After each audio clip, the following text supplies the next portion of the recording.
Here in the house, Dad is working on getting the doors put back together, which is a huge step. That means that we're that much closer to being done, getting this place on the market. We found an interesting situation here though, because the rooms used to have paneling in this room. And you can see the little gap where the paneling used to be between the door frame and the sheetrock. So Dad is actually going to mud this up against the wood, put tape on it, mud it. That way the wall goes all the way in where it's supposed to. Alternately, we could put a piece of trim here, but I think we both agree that would look tacky. Yeah, probably not the best. So these are the original doors. We just took them out very carefully and we're reinstalling them. Yeah. And so I figured, well, this is the door for this opening. I didn't even think about it when I was doing this, that the paneling used to cover that gap. So all ready to put the doors in, and now I got to do several coats of spackle. He keeps thinking that he's done with his knives, with his drywall tools, but we keep finding little onesie-twosie bits all over the house. Yeah. I got all the flooring here in the master bedroom done. It looks really good. I really like how it matches the wall color that Molly picked out. I went ahead and put in the flange for the toilet, and I wasn't thinking ahead. It does happen sometimes. I put in the valves for the supply before the floor. Well, obviously, I don't want to have a big notch cut out of the back of the flooring to slide in. So I just went ahead and cut the valve off and put a little hole in the flooring and set it back down on top of it. If I hadn't cut this off, I'd end up with a cut in the flooring back here. Mostly behind or underneath of the trim, but it isn't right and it bothers me, so I just went ahead and cut it.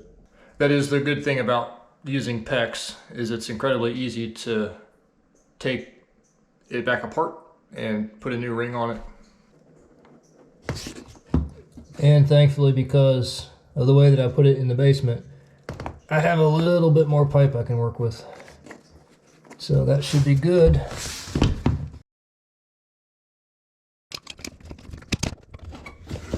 And there's still enough room in here to get in the escutcheon, the little trim ring around the bottom of it. Okay, before I put in the toilet, I'm going to do the trim on the bottom. It's going to make it a whole lot easier for Molly to be able to do the finished painting if there's no turdlet in the way.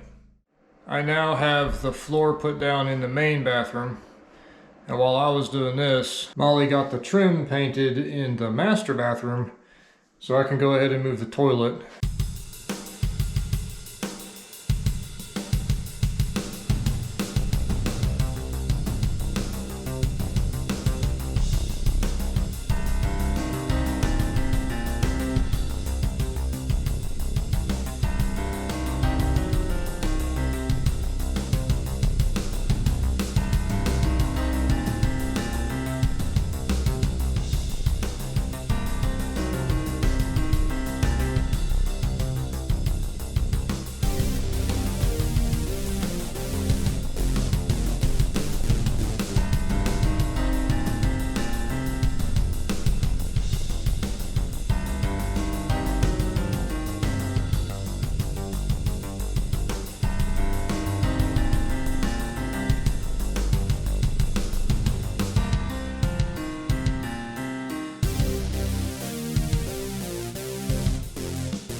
So Dad scampered off for a few days to go visit with a friend.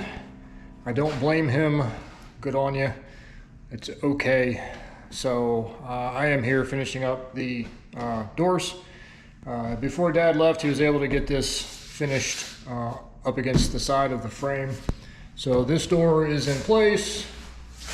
The doorway going into the main bathroom used to be a full 6 foot. So I chopped everything down, made it fit this frame. I've got to get some hinges. I'm going to bodge this door into that hole. I got the frame and door into the closet. Now this one was a bit of a trick because it used to open out into the room.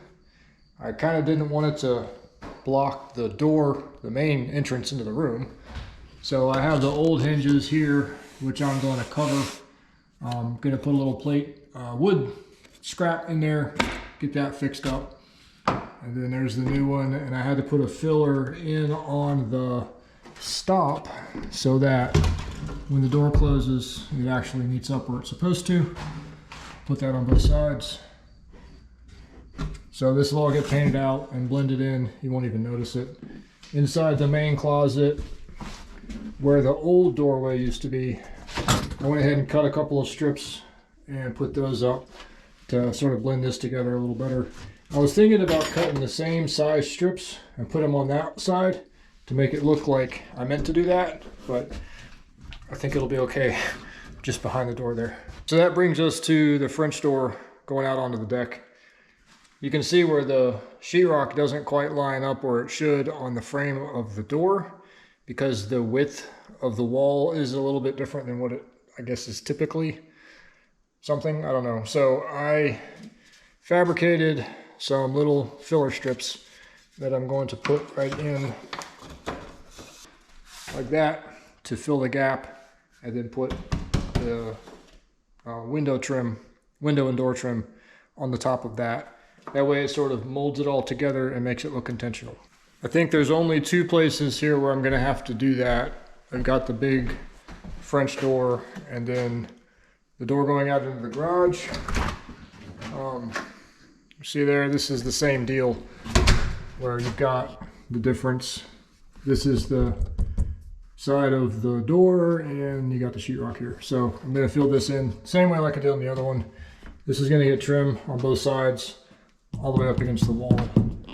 So that'll make finishing that a whole lot easier. It's all of these super time consuming little detail stuff, especially when I have to make trim, when I have to make custom cuts, custom pieces, you know, with really specific profiles. Yeah, it's I know I say this a lot, but it's kind of death by 1,000 paper cuts. But before I attach these little pieces, I need to fill in around the windows and doors. Probably get some of that expanding foam. Great stuff. I don't want to have the gap.